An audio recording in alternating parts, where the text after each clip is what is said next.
আল্লাহ তাআলার অপরূপ সৃষ্টি, আল্লাহ তাআলার অপরূপ দান এই সরিষা।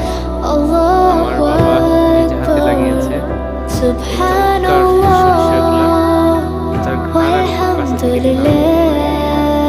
মাশাআল্লাহ, 36 শতাংশ জায়গাতে লাগিয়েছে। পাশেই আমাদের আরেকটা জমিতে এখানে আলু লাগানো হয়েছে। এখানে দু ধরনের আলু আছে। আমি নিজ হাতে কিছুটা লাগানোর সুযোগ হয়েছে আমার। সুযোগ হয় না, তারপরেও যখন আলু লাগাতে হয় তখন একটু সময় দেওয়ার চেষ্টা করি। বাসায় এসে এই যে এগুলো নিজে হাতে আমি আলুগুলো রেখে গিয়েছি, লাগাইছিলাম।